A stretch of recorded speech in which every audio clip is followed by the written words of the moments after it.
Hello, greetings, shalom. I'm recording today on the 5th of Tammuz, on Monday, on the first day of my being in Tucson, Arizona, as a person who has moved to Tucson, Arizona. And I'll tell you that it's not cold. It's definitely not cold. Yesterday, when we were going to the airport, I was with a good friend who was taking care of our daughter, 4-year-old, and she started talking to me about stress because she knows that I teach about this kind of stuff, meditation and so on, and our daughter was not listening to her earlier, and she was experiencing a lot of stress about being late for the airplane. And she said, "How do you guys do it as parents?" I mean, you know, in my life, I hardly ever experience stress because I just set up my life in a way that doesn't create stressful situations. But with kids, you know, it's just like throwing a monkey wrench and all of that. And it reminded me of another good friend who many years ago had been introduced to Eckhart Tolle, and he checked out some of Eckhart Tolle's teachings and videos and said, "Eckhart Tolle, really great, but I know he doesn't have kids." So there's the question. When things going on around us are triggering stress, sometimes tremendous stress, how does the spiritual work play into that at all? How do you deal with that? So the first thing to remember is it's important to counter the impulse to get rid of the stress. Our first impulse, of course, as meditators, is to want to achieve a state of calm, to somehow get out of the moment of stress and into a less stressful moment. That's actually the whole point of why we're talking about it, right? But the problem is that this ingenious imagination of the mind that imagines yourself in a state that's less stressful is itself creating more stress, because it's rebelling against the moment that you're in.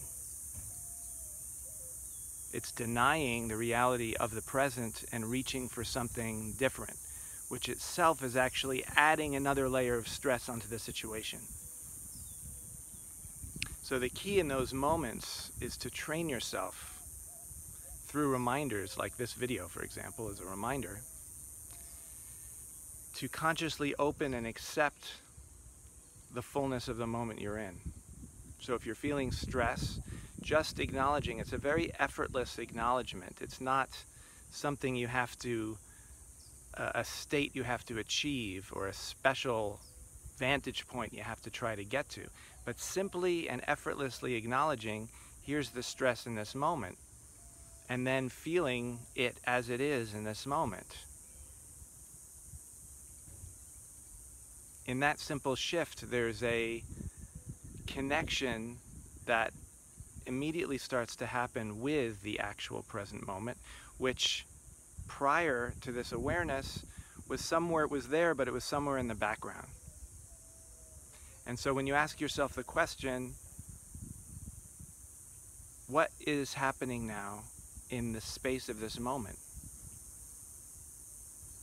Then there may be that feeling of stress, but there's also lots of other things, right? There's your sensory experience. What are you hearing? There's the sense of your body, the flow of your breathing.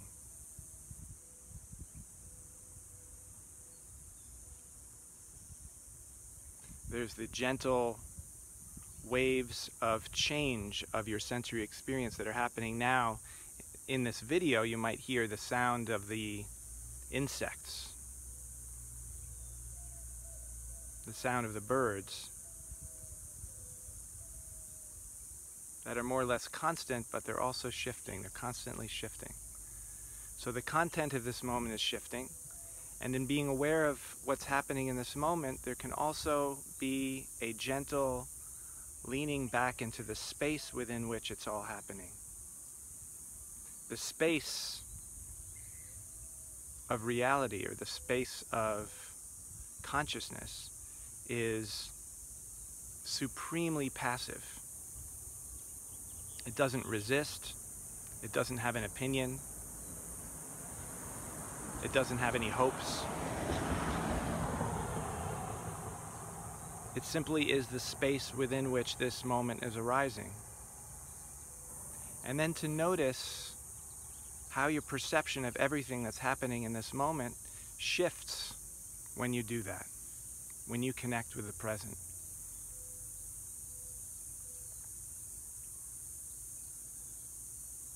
As it says in Psalm 96, that's chanted in Kabbalat Shabbat, Az yiranenu kol atzei ya'ar. Then all of the trees of the field will sing. This isn't just a metaphor, just poetry, or a prediction of something that's going to happen in the future. Az yiranenu. Then, when you connect with this moment, kol atzei ya'ar, all of the trees of the field, meaning not just the trees, but all of the things that are happening, that are blossoming within the field of reality, the field of your experience, are singing with this vibrancy of existence that you can begin to hear